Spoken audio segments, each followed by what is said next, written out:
Namaste and a very warm good afternoon, viewers. As part of the Dekho Apna Desh webinars hosted by the Ministry of Tourism, Government of India, we have been bringing to you the many colors and hues of our incredible India. Today, as we celebrate the International Day of Yoga 2020, which is tomorrow, we have the privilege of having with us today Sadhguru, who shall be sharing with us his vast knowledge and wisdom on Bharat, a cultural treasure. Namaskaram, Sadhguru. Namaskaram. Sharing their thoughts and seeking vision of Sadhguru on our ancient and rich civilization today are the Honorable Minister of Tourism and Culture, Shri Prahlad Singh Patel ji. Namaskar, sir. Chairman and Managing Director of SpiceJet, Mr. Ajay Singh. Welcome, Mr. Ajay Singh. Founder and Group CEO of Oyo Hotels, Mr. Ritesh Agarwal. Good afternoon, Ritesh. Ms. Anita Dongre, the international fashion designer, and Mr. Ranveer Brar, he's a celebrity chef. And last but not the least, on our panel today, we have Ms. Ranju Alex. She's the Market Vice President of Marriott Hotels International. We welcome all the panelists.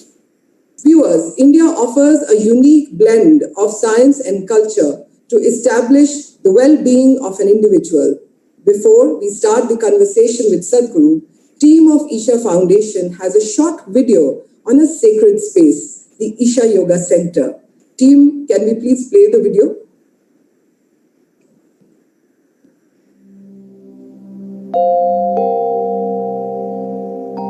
How exactly does one build a sacred space?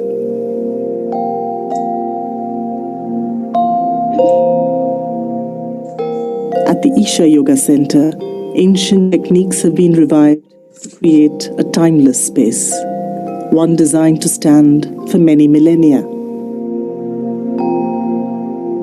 Dhanalinga is the focal point of the Yoga Center, the Moolasthana of the Kshetra, the first of its kind to be completed in thousands of years. Dhyana means meditation, and Linga means the form. A doorway to enlightenment, Dhanalinga creates the possibility to experience life in its totality. The Dhanalinga dome is built without cement, steel, concrete, or pillars, just 180,000 bricks and mud mortar, stabilized with additives. At the entrance of the Dhanalinga, one encounters the Dharma Pillar, embodying the essence of spirituality beyond sectarianism. A few steps away sits Nandi, relaxed yet intense, the embodiment of meditativeness. A sacred journey begins with a purifying dip. The Surya Kund and Chandra Kund are energized water bodies. Unique in form, they are built with massive 50-ton granite blocks. To the southeast is Linga Bhairavi, an exuberant expression of the divine feminine. Within her abode, Devi is manifested as a linga, a unique form for the mother goddess. The architecture is just a play of geometry. Right now, all the buildings here, it is not standing because of the strength of its material.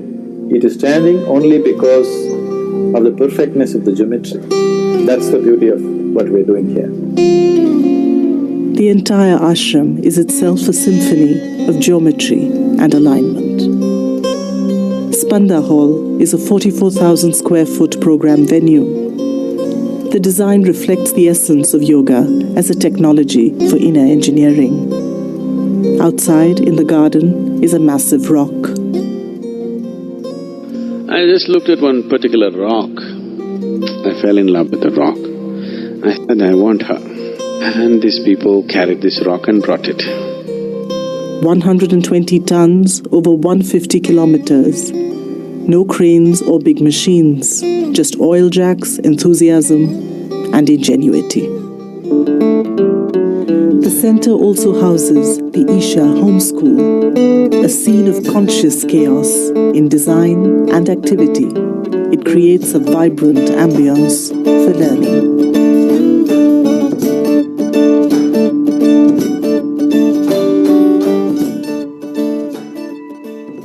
The Isha aesthetic manifests on the other side of the globe too. Mahima, a 39,000 square foot meditation hall, is the first of its kind in the West.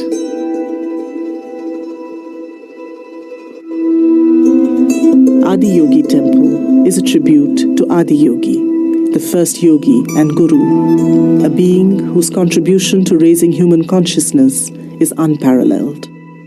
Dominating the 30,000 square foot space is a 21-foot likeness of Adi Yogi. Designed, constructed and transported from India, it is only the first of many. The science of yoga brings the highest level of exuberance, an absolute stillness and an internal intoxication at the same time. So, we wanted to create a face which will exude these three qualities of stillness, exuberance and intoxication. I request the Prime Minister to present Adi Yogi, the source of yoga, to the world.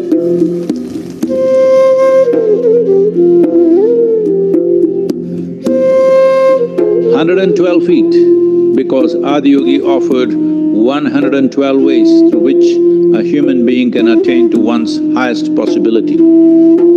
As an acknowledgement and above all as a tool to transmit these possibilities to the world, an iconic presence is needed to bring this science to humanity. This is a movement from narrow religious divide to a universal responsibility.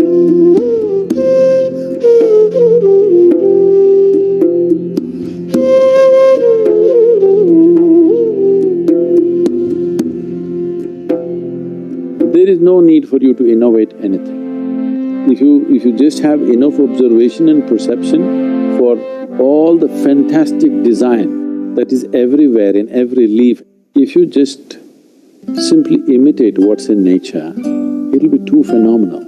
People will think you're a genius, but you're a copycat. That's all it takes.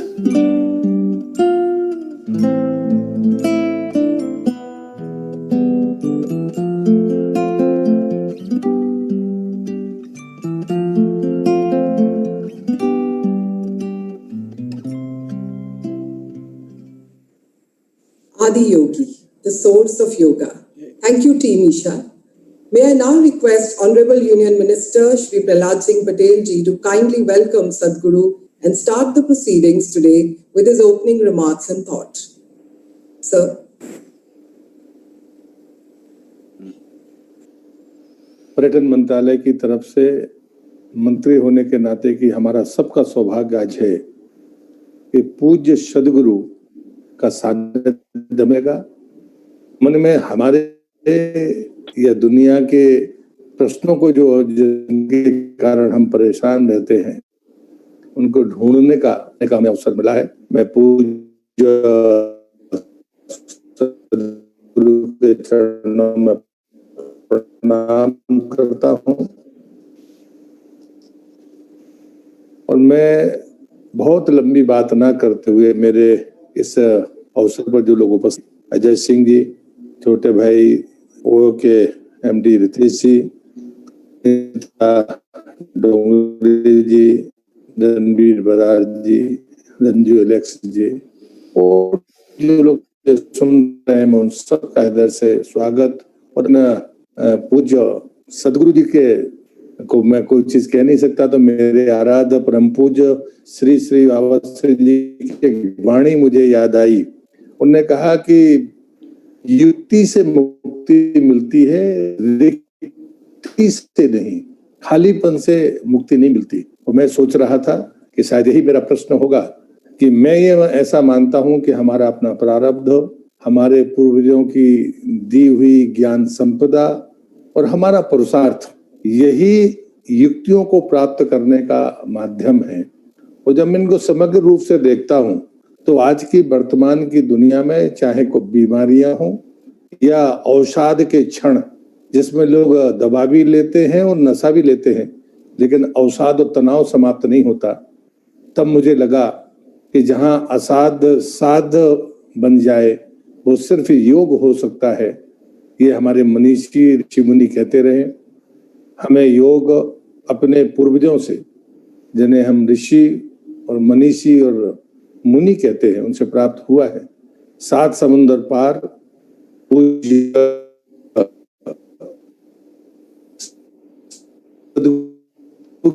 के जैसे महान आत्माओं के द्वारा योग को पहुंचाया गया। लेकिन मुझे इस बात का गर्व है कि देश के हमारे प्रधानमंत्री, हमारे नेता, उनने दुनिया को मनवाने का काम किया और पूरी दुनिया ने, और उसमें भी 178 देशों ने विश्व योग दिवस पहुंचाने वाले हमारे सदगुरु जैसे मनीषी थे। लेकिन मनवाने का काम जिसके प्रधानमंत्री हूँ। अंत में फिर मैं अपने आराध्य परम पूज्य श्री जी की इस वाणी के साथ अपनी बात को खत्म करूंगा।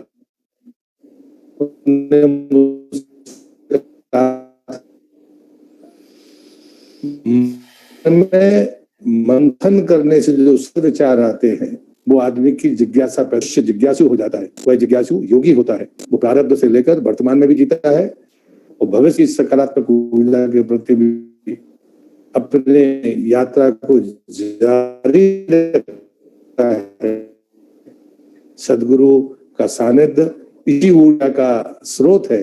मैं उनसे यही विनती करूंगा, हम जो सुन रहे हैं, देख रहे हैं, सब में उसी ऊर्जा के चैतन्य करने का सामर्थ्य रखते हैं। तो पत्रों में प्राण प्रतिष्ठा करने का सामर्थ्य आप में है और वही शायद हमने इस 7 मिनट के वीडियो में देखा है। मैं आपको नमन करते हुए से आपका सिर्फ योग दिवस को नहीं बनाएगा, हम सबके जीवन की यात्रा में अपनी बात को समाप्त करता हूँ। प्रणाम। Prahlad ji, I'm very sorry, but as it is, my Hindi is bad. On top of it, the audio has not been kind at all to us. So I only understood parts of it. Thank you very much anyway for the great words that you're saying. Prahlad.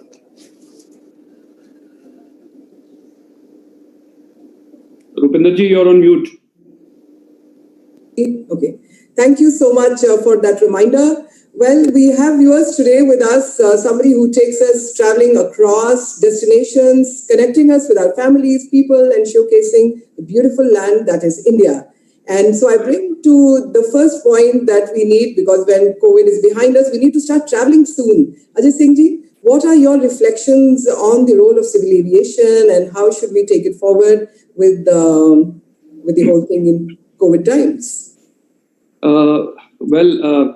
Firstly, I must express my gratitude to you for inviting me to this panel.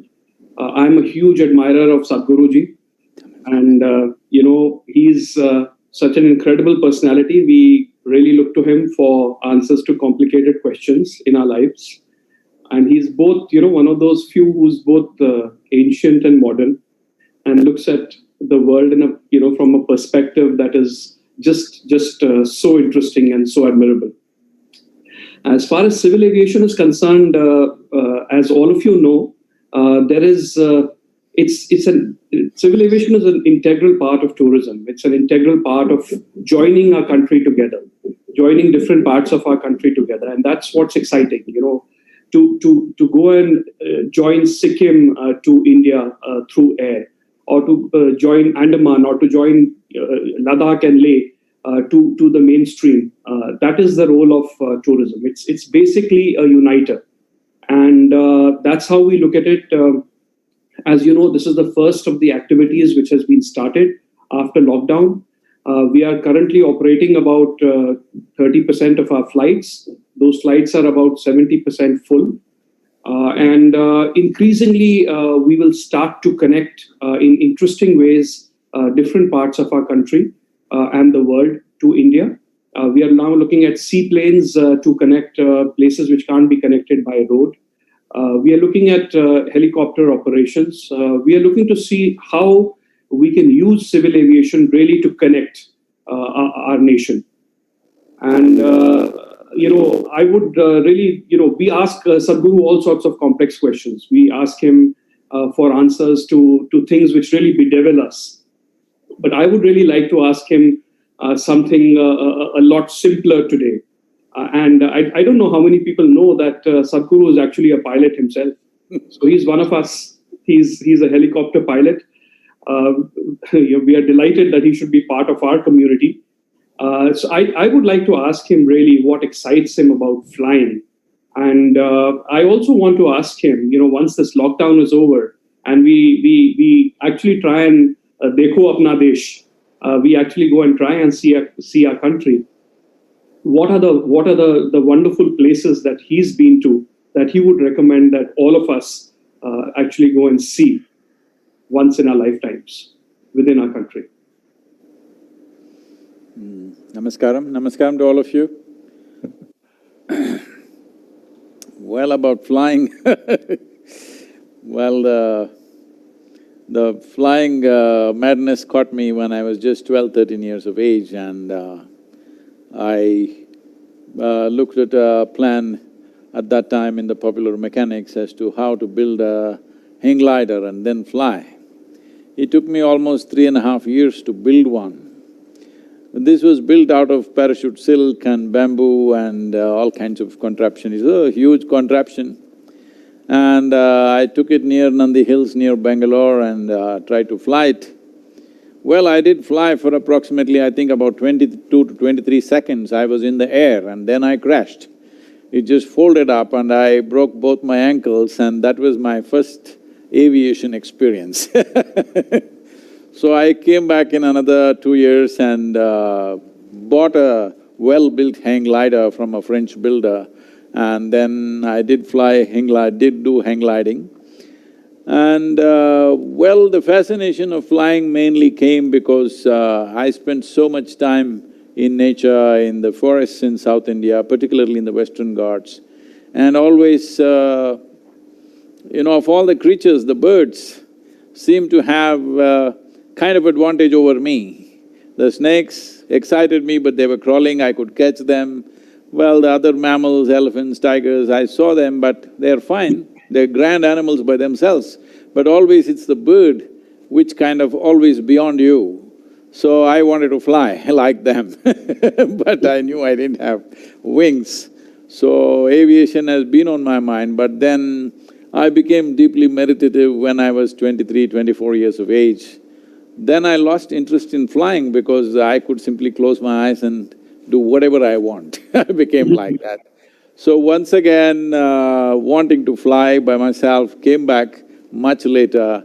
So I got my rotary wing helicopter license just about nine years ago, I think. So I'm still have a active license, but I'm not able to fly in India because the laws in India, the aviation laws in India, I'm sorry I speak like this, for me it seems like it was made before the Wright brothers came because everything possible to see that we don't fly. But I still fly in United States because I have a FAA license. I think because you were talking, Ajay was talking about using helicopter tourism, which I think is very vital for this country. Instead of building high investment airports and things, helicopters will be very vital.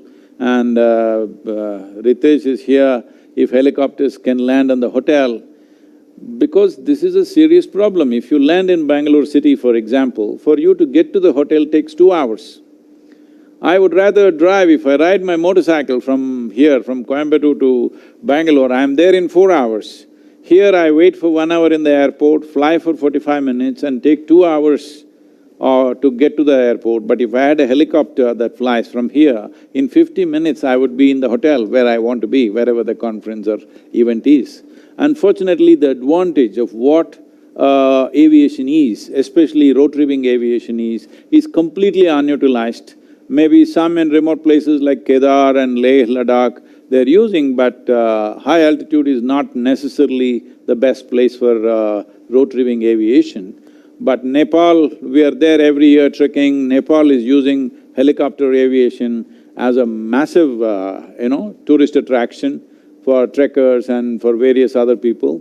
I think India should exploit this because the kind of terrain we have, what fantastic terrain we have, most people are unaware of in the country. A large segment of people, when they would travel to big cities or pilgrim places or something. Most of the travelers in India, even those who travel regularly, have not seen the most incredible spaces in India, like the Northeast India or the Himalayan ranges and the Western Ghats. From Maharashtra down to Kerala, I have trekked this region extensively and ridden on the motorcycles many times. And there is no place like this, I'm telling you. I've traveled all over the world. Western Ghats is one of the most unique and fantastic spaces, completely unexploited tourism-wise. So mining and other industries which are heavily damaging for the region are slowly creeping up out there. If you do it as a tourism place in a controlled manner, particularly if you take away the traffic from the road by bringing helicopters and stuff like that, I think we could do a lot. About where I would like people to go to, well, at one time I just traveled across India without destinations, just from where I was to the borders of the country, this way, that way, Nepal border, Pakistan border, everything I went on my motorcycle. So I know this country in a certain way. Because I was not looking for anything, I was not going to a particular destination, simply I rode, just enjoying the terrain and the people and the culture of the place. So from that experience, I would say Himalayan ranges, definitely every Indian must go. It's an endless labyrinth of roads endlessly going. I think roads have become much wider, easier to drive, but in the past it used to be such an excitement. As I said, the mountain ranges, both Himalayas and Western Ghats, totally different, diametrically different, but absolutely exciting terrain to go to. If people are interested in terrain, wildlife, these are the places to go to. But India as a tourism destination is a significant place for culture tourism. I feel we have not even exploited a tiny segment of what is possible there. If you are interested in spiritual spaces and things like that, temples and stuff, well, Tanjavur temple, the Konark temple, the Kailash in Ajanta region, these are unmatched anywhere in the world. There is no such places anywhere on the planet in terms of engineering and in terms of intricacy. Belur Halebeedu in Karnataka, there aren't places like that anywhere in the world. But unfortunately, we have not marketed. All around, tin shacks have come up in the form of, somebody who is selling vada, bonda, all this kind of stuff. There is no proper accommodations, there is not even a proper educating kind of guide who will make it very interesting for you. There's hardly anybody there. I think if we focus on these things, there are immense possibilities. And rural India, we have just not exploited rural India because every district of Tamil Nadu, Karnataka, Andhra Pradesh, if you go, in every district, the cooking methods are different, farming methods are different in many places, the way they dress, the way they speak, everything is different. In terms of culture, the variety that we have, if we don't harness this now, because everybody is going to the same type of school, in another 50 years or even 25 years probably, all Indians will start looking same. Already in the cities, if you look at people below their knees, I would say almost 40% of the people are all in blue denims. They're not wearing any different types of clothes anymore, it's all gone. So this culture, the variety of clothing, food, language that we have is an immense possibility. Well, at one time we made a whole lot of presentations to Tamil Nadu government, but I don't think we have made a concerted effort towards this. As a nation, for the kind of population that we have and naturally very accepting and welcoming kind of culture that we have, if we exploit tourism in its real sense, right now I think it's just $10 billion, is it, the turnover? Is that it? Yes, sir, 10 billion, 10 billion. No, I think it's more than that. Whole tourism segment, I'm sorry, it's more than that, 250 billion, I think. 250 billion including aviation sector. Well, I think at least 25 to 40% 25 to 30% at least, we can make it tourism revenue for this country. For the kind of population we have, we can create services like nobody else. For the kind of cultural artifacts and monuments that we have, endless amount. Most Indians do not know what is in India. In the sense, for example, how many people know there is something called as Kumbhalgarh, where there is the second largest wall in the world is in India. Wall of China, Great Wall of China, everybody knows. Second biggest wall in the world is in India. How many Indian children ever read about it in their history books or in their geography books or whatever? Nothing like that. So unfortunately, it has not happened because it's not come into school education, it's not come into college education, and our tourism marketing agencies have been only marketing those already well-known. If you say India, they'll say Taj Mahal. I am nothing against Taj Mahal, it's a wonderful jewel, it is a fine place, but Taj Mahal is not of interest to every kind of tourist. Not everybody is interested in seeing a jewel-like building. Some people are excited, but a whole lot of people are not. I have heard so many Americans come to India just for Taj Mahal. When they go back there, what's the big deal about this? It's as good as seeing a photograph. These kind of talks. But the excitement for the international tourism is the culture, the range of food, the range of language, range of textiles, everything that we have. We need to exploit this. If Ajay is asking me which is a must-go place for Indians, well, if you're looking for spirituality, I would say Isha Yoga Center, why not? If you're looking for wildlife, Nagarhole in Karnataka is the best place to go. If you're looking for mountains, who can compete with Himalayas, of course. So if you're looking for a cultural experience, well, I think Rajasthan is doing a good job of cultural experience.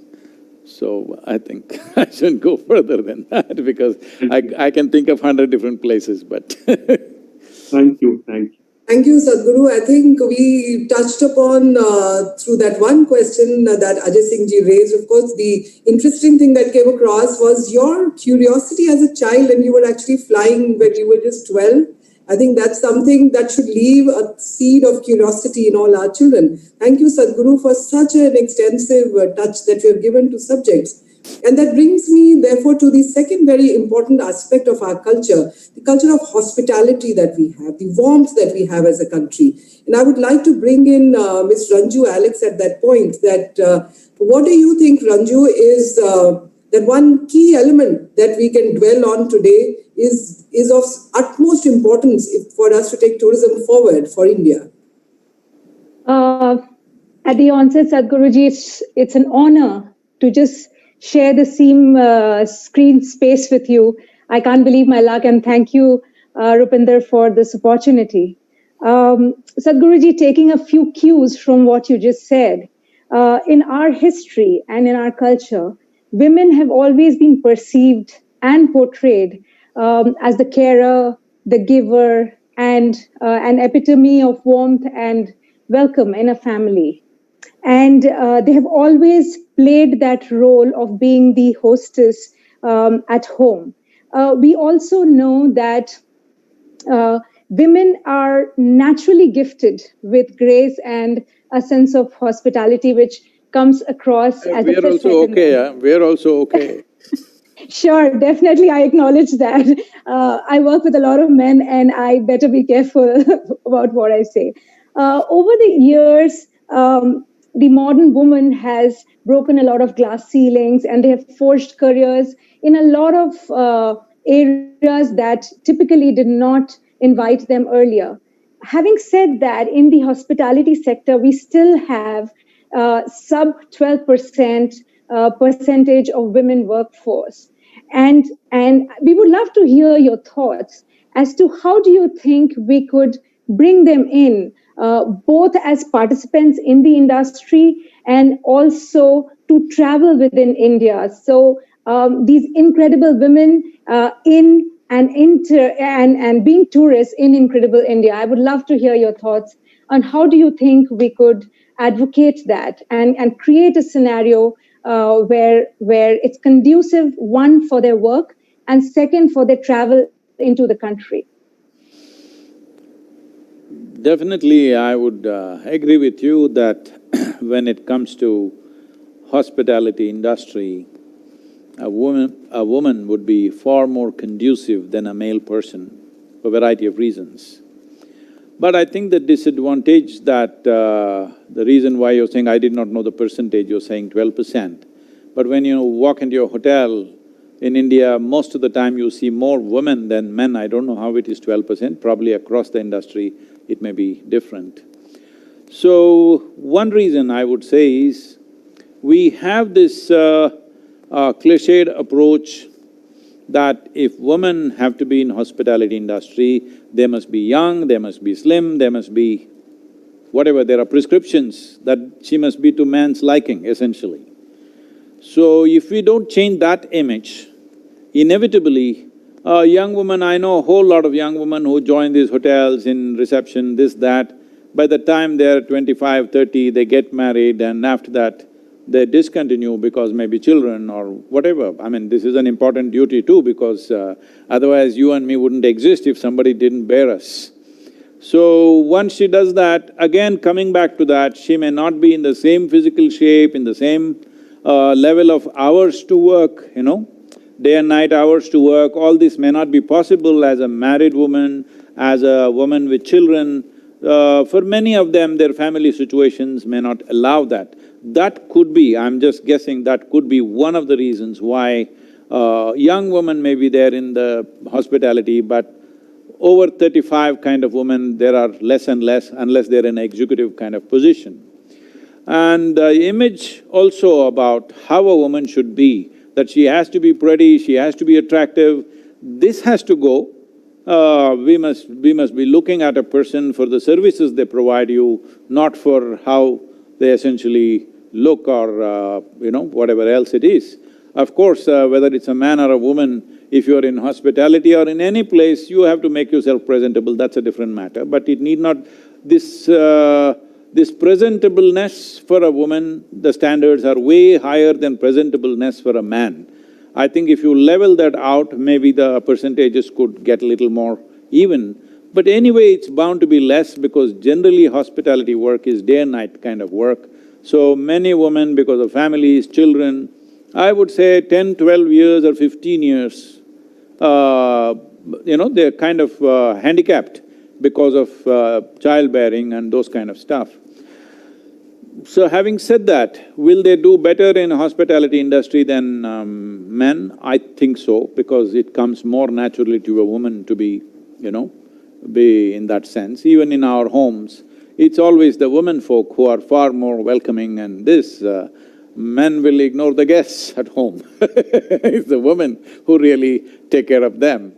So, increasing the percentage needs a lot of cultural changes, economic situations, family situations, how we look at childbearing, whether we look at childbearing as a full-time job or we look at it as just one more thing that you do. These things are deeply embedded in our culture, it may take some time to do that, but I'm sure it is increasingly more compared to how it was 10 years ago. Thank you, Sadhguru. I think that was very insightful and in fact you touched upon, I think, something very deep-seated, as you rightly said, and it takes time, but we are proud of our women as we take our country forward, and I'm sure we shall be doing far more than what we do in outside domain. But yes, she's the Annapurna, she is the Janani, so I think those roles have to be balanced. Thank you, Ranju, for touching upon an important aspect. Sadhguru, you had mentioned about the rural part of India and how we have not been able to leverage that in the current and the past times. So on that front, I would request Ritesh to touch upon the aspect of how do we leverage the rural India, which is where India lives, the heart and the soul of India. Ritesh? Thank you so much, Mr. Pinder. Namaskaram, Sadhguru. Ritesh, how are you? So much. Thank you so much for having me here. I'm very thankful for all of you to consider having an entrepreneur who's still in the early days of building his business here. So thank you so much for that. Honorable Minister and you, Sadhguru, have always architected and helped more successful outcomes come out of India. And one of your recent news stories I was reading about a roundtable with CEOs where you said going global is important. I believe as a young child, when I was probably 4 or 5 years old, I had the opportunity to visit now Prayagraj for a Mahakumbh Mela. And at that point of time, I decided for myself that accommodations for the middle income in our country and across the world need to be changed. Over the years, I'm very thankful that I have had the opportunity to make a difference there, serving over 41 million people just last year and coming out as possibly one of the leading hotel chains starting out of India and now available across Asia Pacific, Europe, and United States. I'm thankful to have leaders like Honorable Minister and you here. I want to share one thing about yoga before I come to my specific question. Yoga means different things for different people.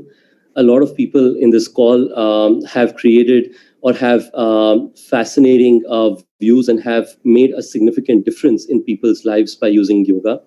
I had the opportunity to see Honorable Minister's Surya Namaskar video. I had the opportunity to see the video of the Isha Foundation. I wanted to share what yoga meant for me.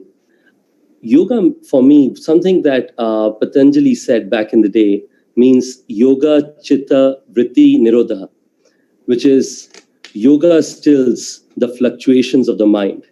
And I have, I've spent only limited time doing yoga, but it does enable significant stillness to the fluctuations of my mind. To my question, you mentioned quite a bit of things around it already, so I will try to make sure that I can be slightly more broad-based to try and get more views of your mind, because you have very ways of opinions on travel and tourism, a lot that I can tell you a lot of people in this meeting agree with.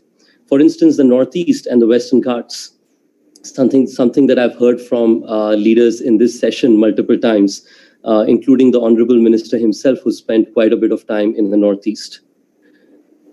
They say that the villages are the heart and the soul of India. As we grew up, our school books and everything around us constantly said that agriculture, farming, and villages are the heart of our country.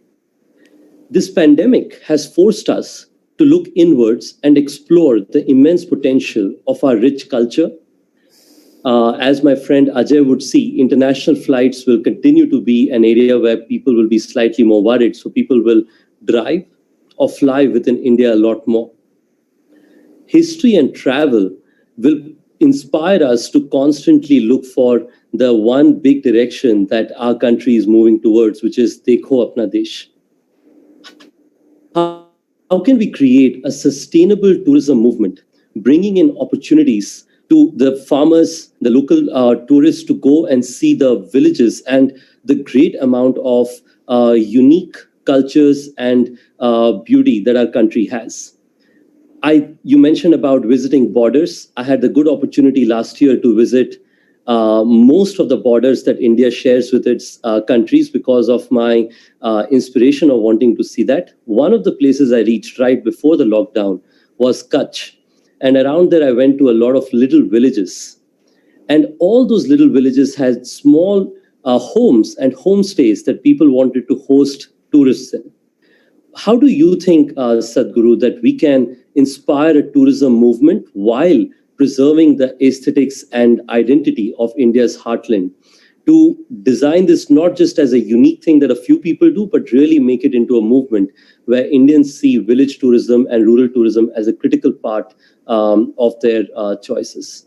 Thank you so much again, Sadhguru. Well, if you're thinking of local travel, that is within the country travel, definitely it's very doable. It's happening in a big way in Coorg, as you should know, that that's an area that's very, very familiar to me.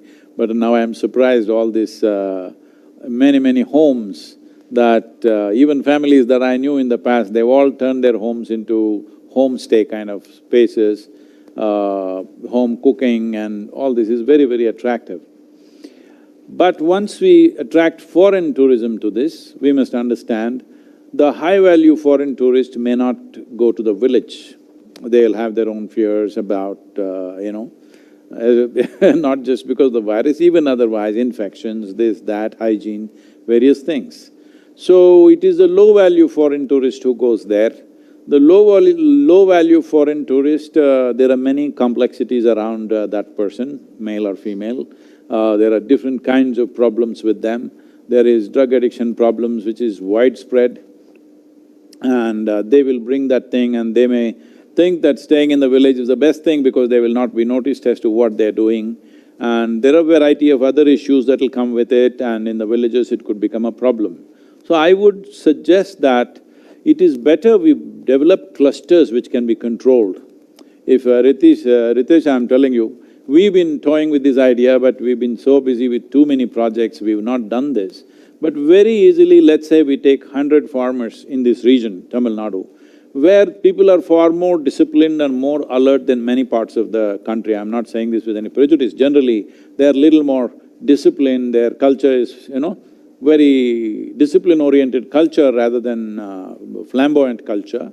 But still, there is many attractions here. We could create 100 farmers in their farmland, let's say they create 3 or 4, we can help them to build something which is organically built but which is safe, free from reptiles and this kind of stuff, where if it's marketed properly, 100 into let's say 4 rooms, 400 rooms are there for experiencing Tamil Nadu's agricultural activity. We can say certain seasons, planting season, people can participate in actually planting paddy, they can see harvesting season, how turmeric is harvested. These things could become very interesting for foreign tourists.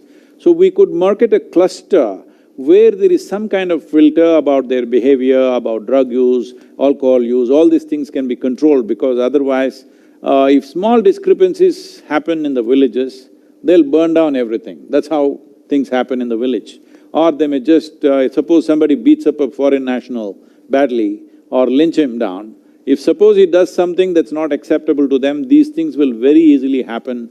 So it's better it is a cluster that we can manage properly initially.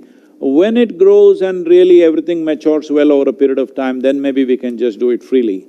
So like this in every state, wherever there are interesting cultural and food and other aspects, if we make small clusters and manage them well, controlled management we do, so that there is a certain amount of commitment from the tourist also that he will be eco-friendly, he will not go into these kind of things that villagers may not appreciate. I think there is a great possibility. Very easily we can create a cluster around here. We've been thinking about it, but our other projects have kept us too busy that we have not done this. About India, the rural tourism, I feel initially it's best that we grow it with local tourists. Local tourists are also… does not come without problems these days because alcohol consumption has become rampant, behavioral problems are there. So in a controlled way if we do it, and ecologically they are super insensitive, wherever they go they leave a heap of garbage and go, all these things can be very easily controlled. But drug addiction and those kind of problems are much more difficult to manage because they won't listen to any instruction. They will agree to everything and they'll do something else. I'm saying this from experience of people who are running these kind of institutions. It's a major problem that when you get the low-value foreign tourist, there is an enormous amount of problem associated with those people. So, if it is carefully in a controlled manner it's done, there is an immense possibility in that, because every district, not every state, every district in the country has some uniqueness of culture, something to offer in terms of food, clothing, textile, variety of possibilities are there. Thank you, Sadhguru. I think that's a very insightful and a very incisive response to your thought, Ritesh. And it also raises the, I would say, the flag for being a responsible tourist, viewers. So I think we must take that cue from what Sadhguruji has mentioned on this. You also, Sadhguru, mentioned about the food of India, and I think that's where it brings me to the culinary delights that India has to offer, and therefore I would like to now invite Ranveer for his thoughts on the foods and the cuisine of India. I am also a very good cook, so he's in competition with me. Sadhguru, yeah, I am… here you are, I'm already… Namaskaram, Sadhguru. Namaskar. And thanks to the Honorable Minister and Rupenderji for allowing me to share a screen with you. So I had a question regarding the incredible cuisine of the incredible country that we have. We have a lot of character, history, proven science behind our food. And, this time in the COVID, it sort of brought out the limitations of modern medicine. And everybody is now believing in, food as the best form of preventive medicine. And, every day, I have some business interests outside of India, some restaurants. Every day they're telling me how the world is looking at Indian food to heal, and then sometimes, because this has happened in the past, but what happens is their logic of understanding food and our logic of explaining food is very different. They talk proteins, calories, carbohydrates. The whole science, the way they understand good food and the way we explain good food is very different. Our food is more cause and effect food, and also the way it is passed down to us is not through structured education books. It's passed down to us by grandmothers who've said, have this because I say so. And you had that and it worked, and but that's a slow transformation to sort of make your food popular in a new market, in a new country. For everybody to try it and then believe in it takes a long time. So this mixture of intangible philosophy plus ancient wisdom that we have incorporated in our cuisine, which is effective, which sort of is proven over the years. And, how do we make our food marketable? How do we make our food, how do we take it out there and say, in your philosophy, in our philosophy, there isn't essentially any difference, because this is again an opportunity for us chefs to take Indian food out and make it big. But how do we bridge this disconnect? How do we bridge this disconnect and make an impact? It is very important that we speak in modern language, otherwise to change that narrative is not going to happen in a short period of time. We have to speak in today's language. But Indian food, the variety that it has and the many nuances that are there to the food, this will be very exciting for international, culinary fans, if only if it is presented properly. But that's a question you're asking, how to present it, not just talking about calories, this and that. Well, it's not just about calories, but in the international arena, if you're talking about the high-end market, presentation is very, very important. I think we are a bit poor in presentation, not bit poor, I think I would say very poor, because for us, food is about taste, food is about nourishment. We don't really care how your roti is kept, all right? We just want it to be nice to eat, that's about it. So it just came off the fire, that is important. Just came off the tandoori pot, that is important for us, rather than how it is presented. They don't mind bread which is 1 month old, but presented properly. That is their way of looking at things. So this change in looking at fresh food, that Indian food is most of the time coming straight from the pan to the plate, and the significance of that, I think we need to do something about that, because that is not understood, and many ailments in the world. Particularly, I've been talking to the American audience continuously, telling them, if you stop eating this old food. When I say old food, almost anything that they buy in their… the best place you can buy today is the wholeness… Whole Foods. Whole Foods, I'm sorry. The best place that you can buy is Whole Foods. Even there, most of the things are a minimum 15 days to 30 days old, everything. So, just eating fresh food, what it will do to your health is a big thing. This needs to be communicated, that communication issue is there. But at the same time, I feel maybe the high-end restaurants, some of them may be okay, but my experience of restaurants may be outdated, because I'm talking about how things were 15 to 18 years ago, because since then I've not been able to go to restaurants, I get crowded in Indian restaurants, so I can't go anywhere in the world. But I'm talking about some time ago, let's say restaurants in United States or Europe, wherever you went, I think London is little better, Indian restaurants in London are little better quality. But if you go to other places, especially in US, if you go to an Indian restaurant, it's a terrible experience. Neither the taste, nor the quality, nor the service, anything is good. Service you can improve by training them, but taste-wise, if you serve something which is as good as what is served on a street-side dhaba, everybody will be glad to eat that food. But what is served in the big restaurants, and I'm sorry if I'm, rubbing you in the wrong way, any of you. For example, every good hotel that I go to in India, morning I will end up giving a lecture to the chef and the manager who is there. Because in South India, in Tamil Nadu, I'm saying, in Chennai city, you can't eat the idli.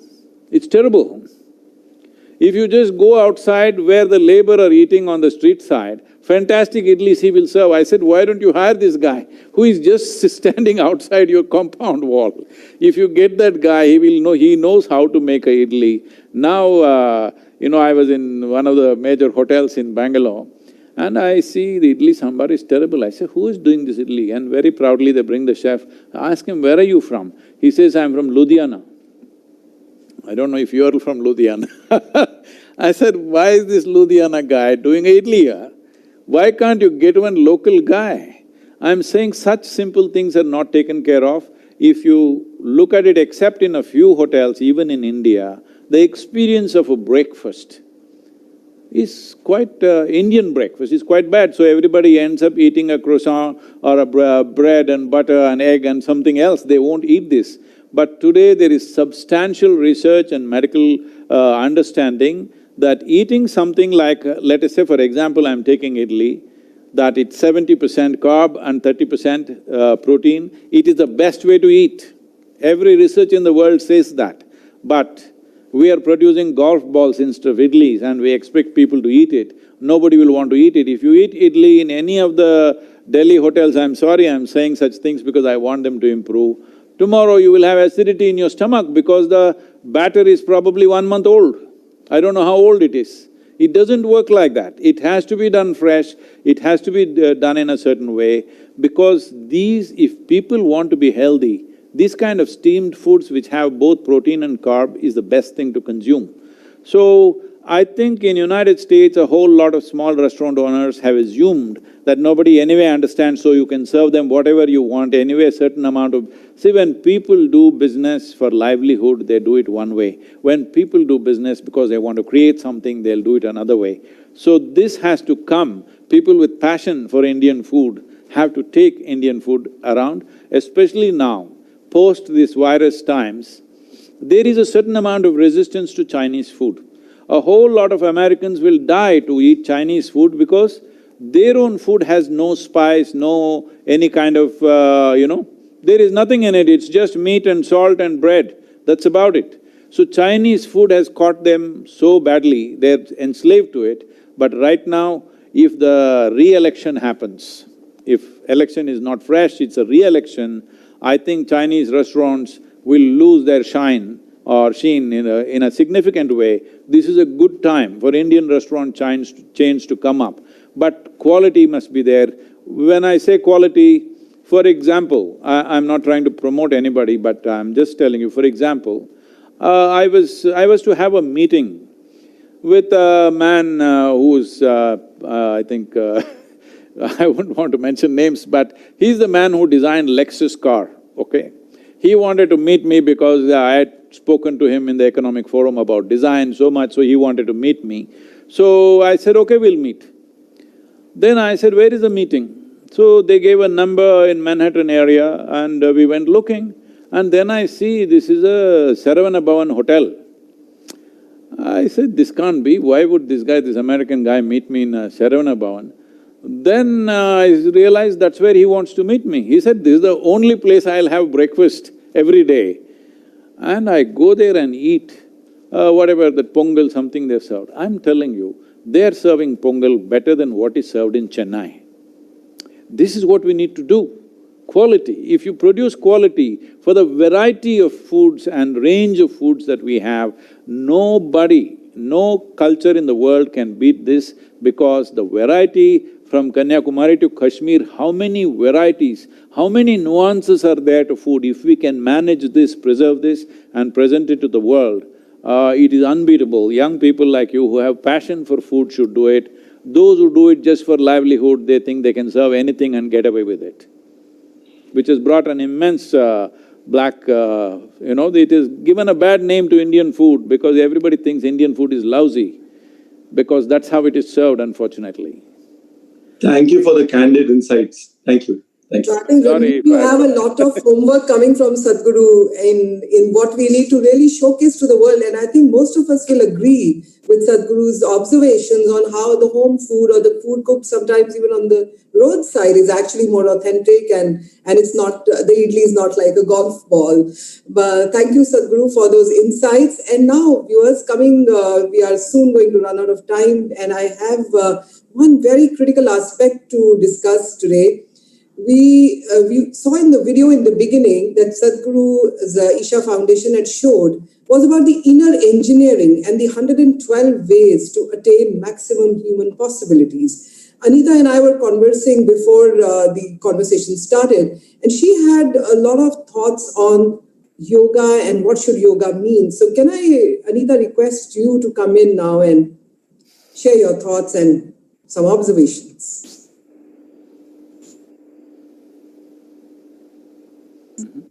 Anita ji, you have to unmute yourself. So, Anita, how are you doing? How are you doing? It's been some time since I saw you. Yes.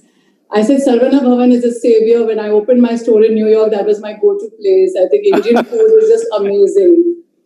What I wanted to say to you is yoga is very popular. I have a store in New York. I think every second place in New York has a yoga center today. Every block has 3 yoga places. I just feel it's time today to move where the young today are going to yoga more for physical, how it makes them look physically. I feel, and I don't know, that's what I wanted your viewpoint, is that today we need to move towards more about what yoga can do for the mind. And I feel that's what the world today needs. What are your views on the same? Definitely, because right now even WHO and UN agencies are saying post-COVID, the real problem is not going to be physical health, but it's the mind. Yes. It's a mental health which is going to be the issue. Yes. And recently you had a tragedy in Mumbai of a young artist committing suicide. Well, 800,000 people commit suicide every year in this world. 800,000 people. This means every 40 seconds somebody is committing suicide. Well, for every person who actually commits suicide, the UN statistics say up to 18 to 20 people are attempting suicide, but not successful. If all of them succeed, then the number will go crazy. It'll go into millions of people. So why so many young people wanting to take their lives?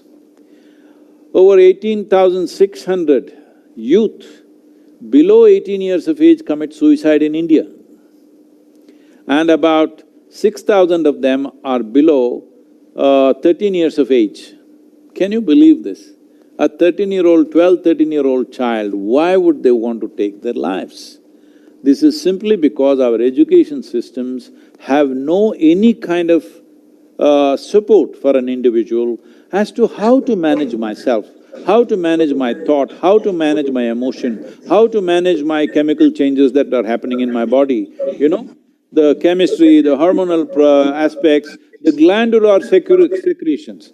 The yogic system, one most fundamental aspect, physiological aspect of the yogic system is it regulates glandular secretions. This is the most important thing that people generally not focused on. Today, a certain number of researchers in United States, this unfortunately has to come from US, otherwise it doesn't work in this country. Certain number of researchers from Indiana University, Harvard Medical School, Rutgers University and Florida together did a certain study on the inner engineering practices. What they found was, in 90 days of practice, the BDNF factor is threefold, that is 300% higher. If… I mean, this is a medical term, it means brain-derived neurotropic factors. This is essentially determines your experience of life. Because your experience of life has a chemical basis. Right now you're feeling joyful, it's your chemistry on one level. You're feeling miserable, it's your chemistry. You're ecstatic, it's your chemistry. You're in deep agony. If it's not physical pain, everything has a chemical background to the kind of experience that you're having right now. So yogic system has an elaborate system how we can create the right kind of chemistry. Right now, you have achieved a blissful chemistry. Once your chemistry is blissful, outside situations are always going up and down. If nothing is going up and down, either you are dead already or you're on the way. If you're doing something, situations are always going up and down. If you're doing a lot of things, too many things are going up and down, all right? So when will a human being step out into the world and really want to do things, whatever they can do, everything that I can do, I will do in my life? When will that happen? Only when there is no fear of suffering. When you have this state, no matter what happens in my activity and my surroundings, my experience of life is assured that it is always pleasant.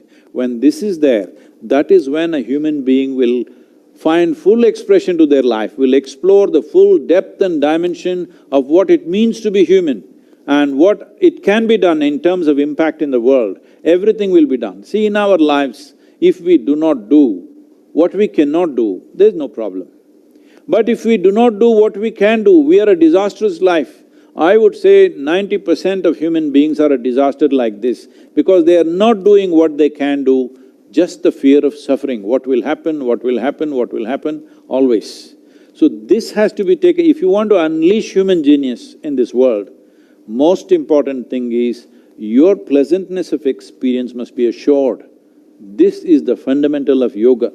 Well, he was saying, yoga chitta vritti nirodha, this means just that whatever the fluctuations, you are free from that. Once you're in yoga, you are free from those fluctuations. Fluctuations happen in the outside situation.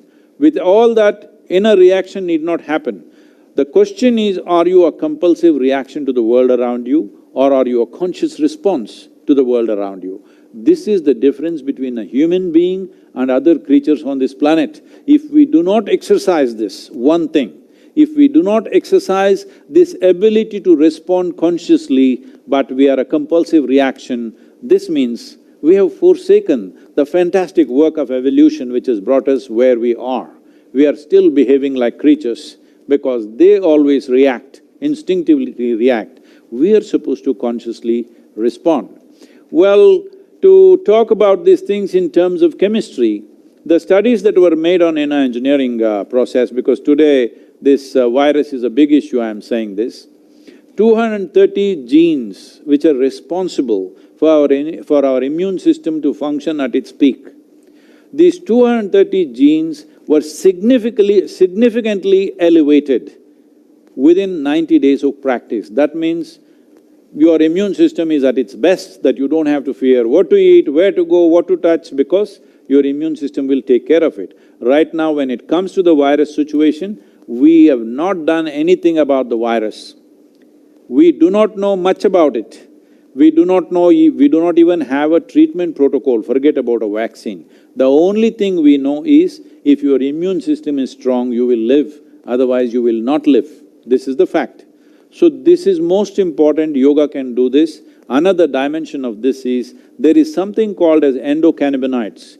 That means there are cannabis receptors both in your brain and in your body, millions of them. Most human beings are not able to feed them. Because of that, their entire body, on the cellular level itself, there is stress, which can lead to cancerous consequences, which can lead to mental ill health, various possibilities. With yoga, we have found with inner engineering practices, it's been well established by proper research by professors and scientists in various universities in the United States. It's properly established. The endocannabinoid secretion in the body is significantly higher, that means you are always in a very pleasant state of experience. You are blissful by your own nature. Only when you're blissful by your own nature, your innate talents can be explored, your possibilities can be seen, you will want to scale the highest possible peak. You will not see how to restrict your life, you will see how to explore every possibility. This must happen to every human being. Thank you, Sadhguru. I think, Anita, that was quite an extensive answer in a very short time that we have today, viewers.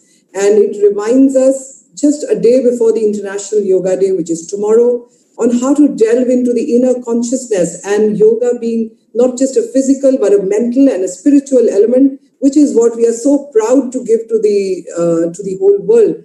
And that's what the cultural is. And Sadhguru, you have managed to touch so many aspects today of our incredible India that we are most thankful to you for that. I would request upon our Minister, sir, to kindly come on web screen, as I call it these days, to share his thoughts before we conclude for the day, Sadhguru. Sir?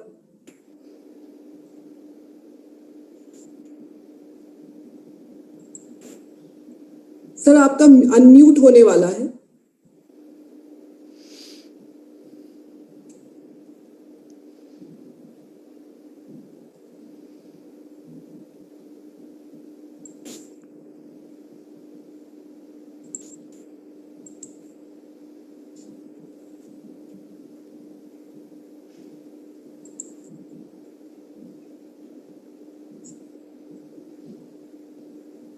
Sir आपकी तरफ से microphone को unmute करवा दीजिए।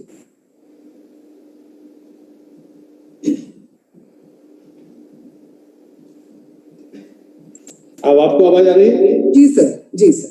मैं सदगुरु को प्रणाम करता हूँ और उनका आभार भी व्यक्त करता हूँ। टूरिज्म पिलर्स जितने हो सकते हैं